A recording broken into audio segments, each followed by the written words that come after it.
Batu di BBGTK Jatim. Mungkin sebentar sebelum Pak Hendro nanti mengisi di workshop siang ini, Bapak. Kalau saya bilang clap berarti tepuk satu kali, tepuk tangan. Kalau saya bilang boom, bahunya masing-masing. Baik, kita coba menyimak biar bagus ya. Baik, kita coba pemanasan dulu. Clap, boom, clap, boom, clap, clap, boom, boom, clap, clap, boom, boom, boom, boom, clap, boom, boom, clap, boom, boom, clap. Kok pas boom, boom nggak ada suaranya, yang agak keras Bapak Ibu. Itu untuk mengetes kekuatan bahu masing-masing. Untuk apa? Menjalani kehidupan yang berat gitu kan deh. Penuh beban hidup. Biar bebannya rontok ya Bapak Ibu. Kita mulai lagi. Clap, boom, clap, boom, clap, boom, boom, clap, boom, boom, clap, boom, boom, clap, boom, boom, clap. Siapa yang bingung? Clap, boom, boom, clap, boom, boom, clap, boom, boom, clap. Oke, terima kasih tepuk tangan untuk kita semua Bapak Ibu. Untuk membuka pembahasan kali ini, saya ingin tanya ke Bapak Ibu guru yang sudah berpengalaman mengajar selama bertahun-tahun. Bapak Ibu guru yang paling sering menggunakan model pembelajaran apa Bapak Ibu? Apa Pak Chris? Gak punya model.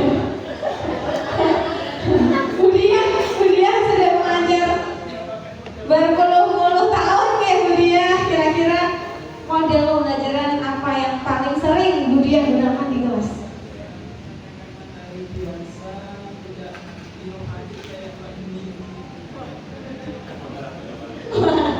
Pak Rami ini, saya tahu Pak Rami salah satu guru yang cukup inovatif juga di kelasnya, Bang Pak.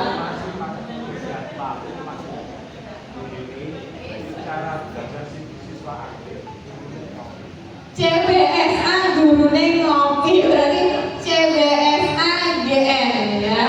Saya juga pecinta kopi, tapi ada susunya lah wajib. Oh Bu Husna, kalau Bu Husna mungkin punya model pembelajaran andalan yang sering digunakan.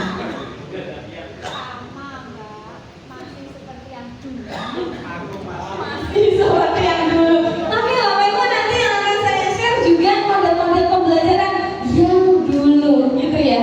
Karena memang mungkin masih perlu di-update terus seperti aplikasi yang di handphone Bapak Ibu kadang-kadang perlu update secara berkala gitu ya.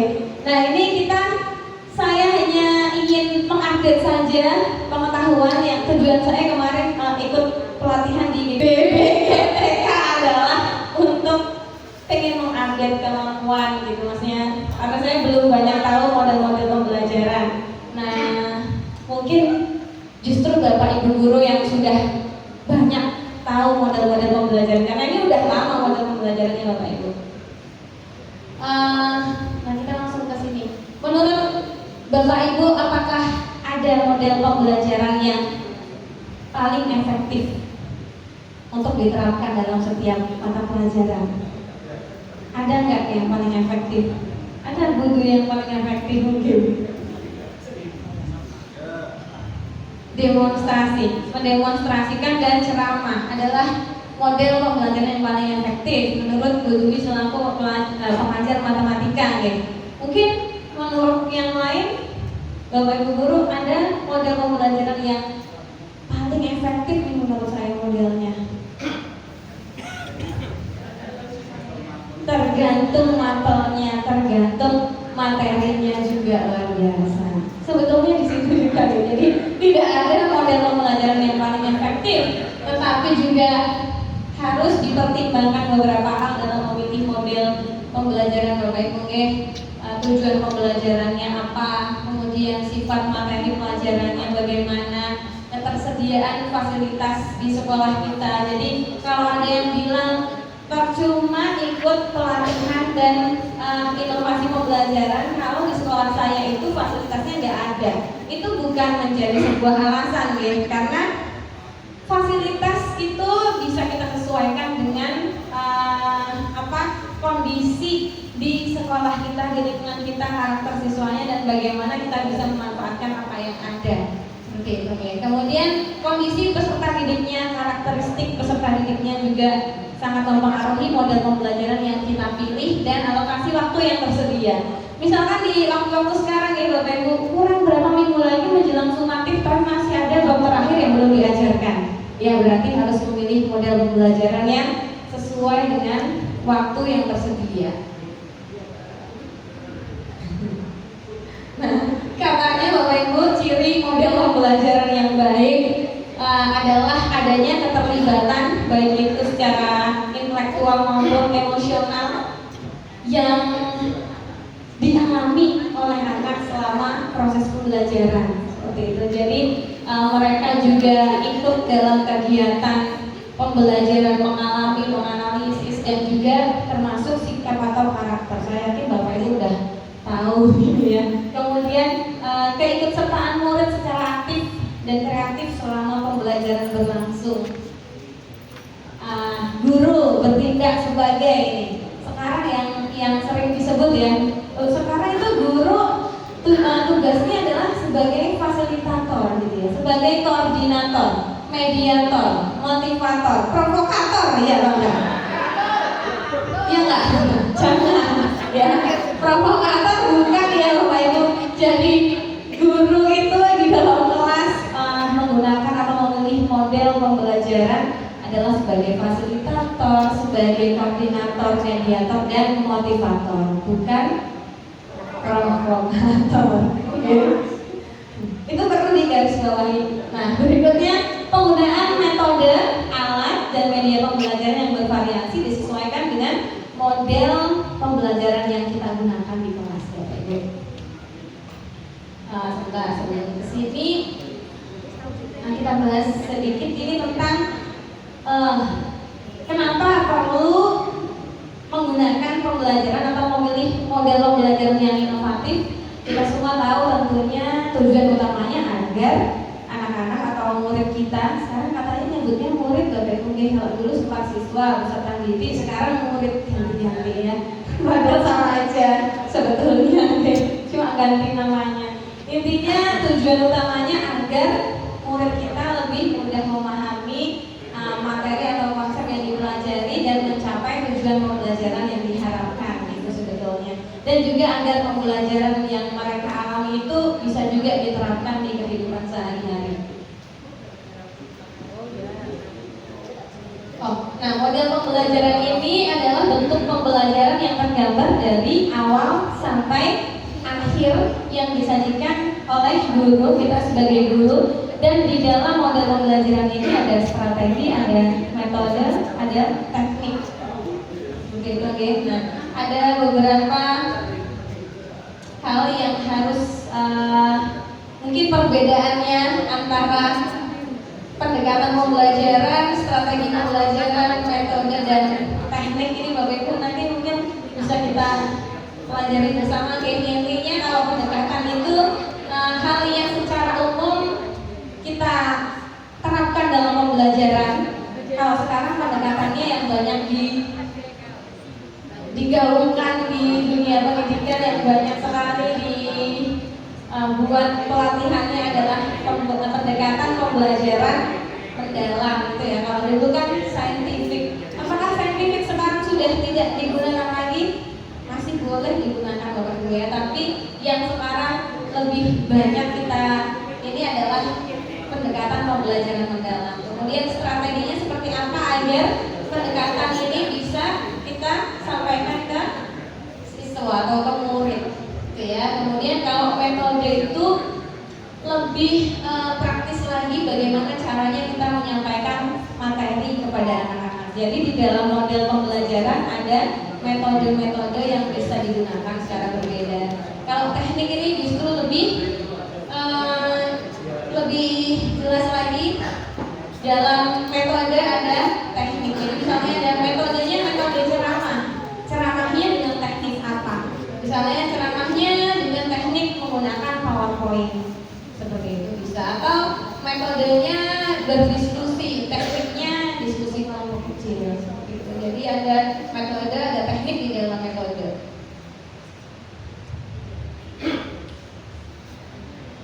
Nah ini sepertinya tidak perlu dibahas lebih banyak ya Bapak Ibu. Bapak Ibu pasti sudah mengenal beberapa model pembelajaran ini yang dulu juga sudah kita tahu, kita pelajari, dan mungkin juga Bapak Ibu sudah mempraktikkan beberapa model pembelajaran yang semuanya punya sintak-sintak atau langkah-langkah pembelajarannya. Ini ada model discovery learning, kemudian project based learning, ada juga problem based learning. Saya yakin sudah pernah mendengar namanya jigsaw. Ini yang cukup simpel, diterapkan dalam satu kali pertemuan atau satu TPG. Kemudian ada, nah ini saya juga baru dengar yang ini, number head together. Jadi dalam kelompok juga anak-anak berkolaborasi, masing-masing anak diberikan nomor masing-masing. Ketika Bapak Ibu guru menunjuk satu nomor, jadi anak yang bernomor itu yang maju dan menyampaikan jawaban, gitu ya. Ini dan ketika mereka berkelompok Bapak Ibu. Kemudian juga ada model team, pairs, dan share. Ini juga saya rasa dua model ini yang lebih tiga model ini yang bisa kita terapkan dalam satu pertemuan ya. Ini kayak jigsaw, kemudian number head together, dan juga team, pair, share. Nah ini beberapa yang paling banyak digunakan ya Bapak Ibu. Discovery learning ini perbedaannya, dan inquiry, problem based learning, dan project based learning, yang mana semuanya ada sumbernya adalah masalah. Padahal hidup ini sudah penuh masalah, tapi anak-anak justru harusnya kita hadapkan dengan masalah. Biar apa? Biar bisa tahu bagaimana solusinya. Terus berikutnya bagaimana menerapkan model pembelajaran dengan pendekatan deep learning ini Bapak Ibu. Nah tadi kan ada sintak-sintaknya nih dalam setiap model pembelajaran yang kita pilih. Sintak-sintaknya itu kita masukkan ke dalam langkah-langkah pembelajaran, atau kalau di pembelajaran mendalam dimasukkan ke pengalaman belajar. Jadi sintaknya misalnya tadi problem based learning, sintaknya ada apa aja itu harus kita bedakan, yang mana yang masuk memahami, yang mana yang masuk mengaplikasi, dan yang merefleksi gitu. Jadi model-model pembelajaran yang sudah ada sintaknya tadi kita masukkan ke dalam pengalaman belajar, memahami, mengaplikasi, dan merefleksi. Nah ini ketemu dengan kerangka pembelajaran mendalam yang kemarin sudah sering nih Bapak Ibu lihat ya. Jadi intinya ada dimensi profil lulusan sebagai tujuan kenapa kita menggunakan pembelajaran mendalam. Kemudian pembelajaran yang kita lakukan harus memenuhi prinsip pembelajaran mendalam, berkesadaran, bermakna, dan menggembirakan Bapak Ibu. Kemudian pengalaman belajar yang tadi yang kita bahas, dan kerangka pembelajaran. Nah model pembelajaran yang kita pilih nanti kan akan dituliskan dalam praktik pedagogis, namanya apa, tetapi akan diimplementasikan dalam pengalaman belajar. Ini agak cepat saja, nanti saya contohkan begitu Bapak Ibu. Nah ini kemarin bentuk perencanaan pembelajaran mendalam. Ada di sini Bapak Ibu praktik pedagogis, kita menuliskan model pembelajaran atau strategi atau metode yang kita gunakan dalam tujuan pembelajaran itu, dituliskan di sini namanya apa. Tapi langkah-langkahnya akan muncul di pengalaman belajar, ada di sini Bapak Ibu. Langsung saja sepertinya, rasa Pak Hendro sudah datang. Nah ini saya mohon izin membagikan praktik baik saya. Kebetulan praktik baik saya kebanyakan project based learning Bapak Ibu. Jadi ini ada beberapa praktik baik yang saya lakukan di semester ini. Yang ini analogi cerpen ekologi, ini kemarin saya buat esai untuk mendaftar di pelatihan BPGTK. Jadi saya mengirimkan praktik baik yang ini untuk di pelatihan kemarin Bapak Ibu. Tujuan pembelajarannya dua saya jadikan satu karena sebetulnya ketika kita memilih model pembelajaran tidak harus satu tujuan pembelajaran yang kita masukkan ke dalam model pembelajaran itu, tapi bisa juga gabungan dari tujuan pembelajaran yang lain. Jadi nggak harus satu. Nah ini karena project based learning itu agak panjang, makanya saya jadikan satu Bapak Ibu. Nah tadi sintaknya ada di sini, sintak pembelajaran project based learning tadi. Penentuan pertanyaan mendasar. Jadi ini masuk di pengalaman belajar, merefleksi dan memahami. Kenapa boleh dua?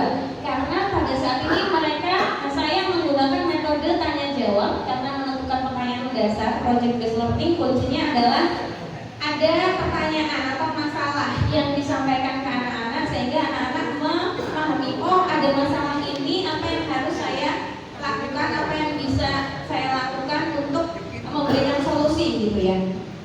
Nah ini saya mulai dari metodenya adalah tanya jawab dan tekniknya tanya jawab itu secara lisan seperti biasa Bapak Ibu.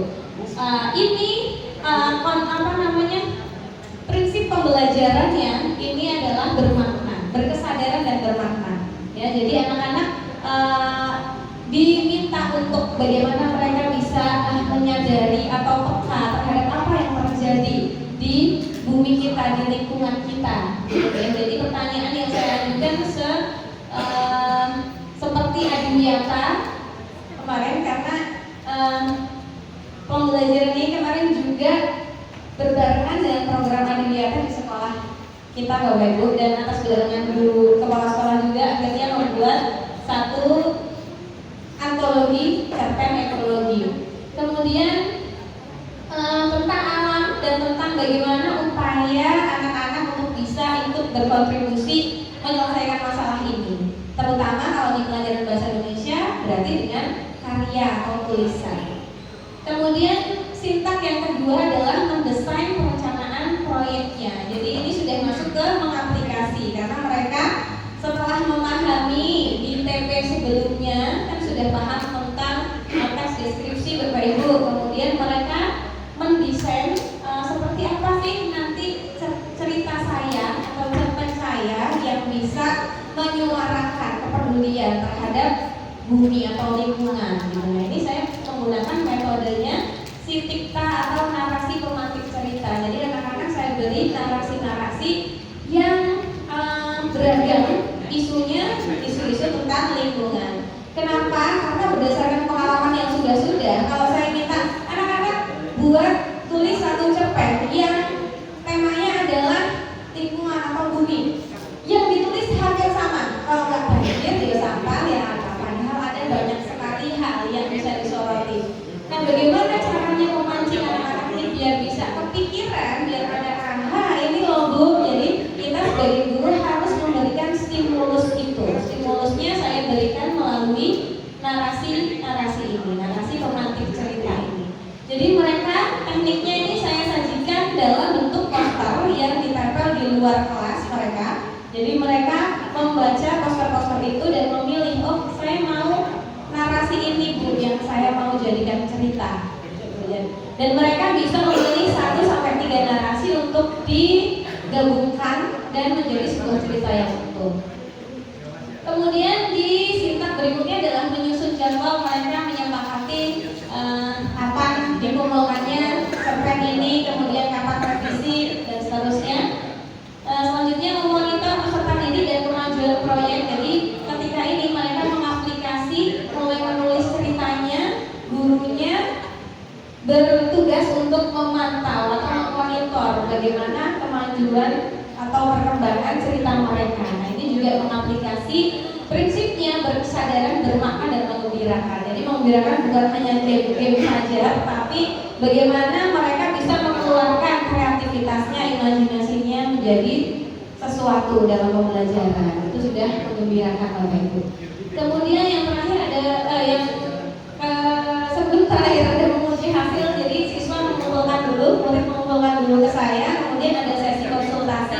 Saya berikan umpan balik, ini yang kurang, yang ini diperbaiki, yang ini harusnya seperti ini. Mereka memperbaiki. Jadi melakukan revisi. Nah setelah itu baru ya mereka mengetik di Microsoft Word, kemudian mengumpulkan ke saya lagi dalam bentuk ketikan. Jadi sebenarnya dari langkah-langkah pembelajaran atau pengalaman belajar yang mereka lakukan itu sudah terlihat, misalnya pemanfaatan digitalnya apa, terus kemitraan pembelajarannya dengan siapa. Kalau ini tadi Bapak Ibu, kemitraannya dengan siapa kira-kira? Kemitraannya yang ini tadi dengan penerbit, karena goalnya adalah bisa mencetak antologi. Kemudian di sintak yang terakhir, mengevaluasi pengalaman.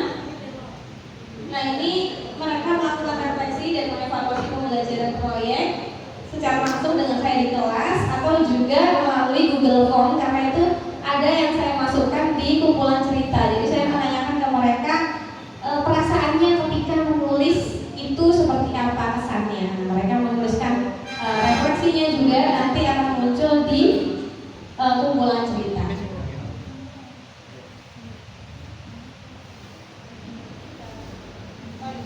Nah ini contohnya beberapa pemantik cerita Bapak Ibu. Jadi mereka bisa mengambil, misalnya ini kamu adalah seorang fotografer yang suka memotret alam. Apa yang akan kamu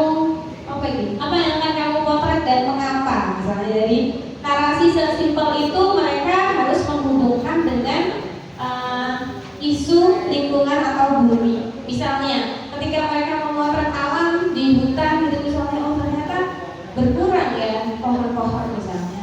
Oh ternyata sekarang tuh nggak ada hewan ini ya misalnya. Jadi mereka harus menghubungkan dan mencari keterkaitannya dengan tema ekologi tadi. Misalnya juga ini, kamu punya ide untuk membuat tas dari kain baju-baju bekasmu untuk dijual. Narasinya sesimpel itu, tapi mereka harus membuat cerita yang bagaimana mereka menciptakan tokoh yang bisa mendaur ulang baju-baju bekas biar tidak mengotori bumi juga, karena limbah tekstil di bumi ini juga semakin menumpuk, apalagi sekarang baju di Shopee murah banget gitu kan. Jadi orang-orang beli baju sebulan, setahun bisa berapa kali gitu dan hanya dipakai. Nah ada baju thrifting juga yang kadang-kadang orang nggak mau beli karena takut gatel misalnya ya kan. Nah itu salah satu upaya Bapak Ibu. Kemudian yang kedua, ini di bab 2 yang saya ajarkan adalah gerakan buku berbicara. Karena ini kemarin temanya adalah buku Bapak Ibu gitu. Jadi ini juga project based learning lagi, karena kebetulan mereka tujuan pembelajarannya adalah mempraktikkan prosedur menulis esai dengan benar, mempraktikkan wawancara dengan benar, dan mempraktikkan prosedur membuat infografis atau poster. Jadi sekalian saya buat project based learning lagi. Nah ini kemarin berkolaborasi dengan Bu Rizky. Gitu ya. Jadi pertanyaan untuk di awal penentuan pertanyaan mendasar ini saya lebih banyak menanyakan tentang kalian kapan terakhir kali baca buku apa yang kalian baca selain ketika dapat tugas dari Bapak Ibu guru. Atau di era digital ini buku itu gak cuma buku yang bisa kita pegang, kita pinjam di perpustakaan, tapi sudah banyak yang ada di handphone, di gadget, buku digital. Seperti apa masyarakat merespon munculnya buku digital ini misalnya. Jadi mungkin Bapak Ibu guru kemarin ada beberapa yang diwawancarai anak-anak tentang ini, karena memang di proyek ini anak-anak langsung banget praktek mewawancarai, kemudian praktek menulis dan mendesain infografis. Nah ini yang dibedakan Bapak Ibu, metode dan teknik yang saya gunakan di setiap proyeknya yang berbeda. Saya lanjutkan lagi. Nah ini pengalaman yang dulu Bapak Ibu ngerti nih ceritanya, hasilnya tahu, tapi pembelajaran yang saya lakukan di kelas belum tahu ceritanya.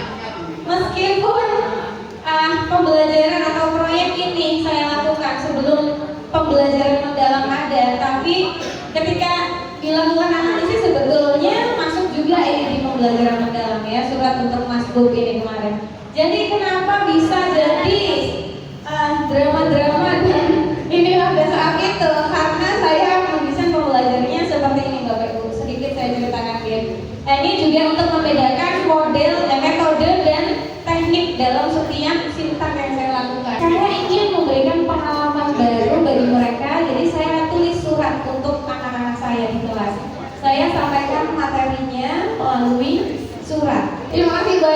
Waktunya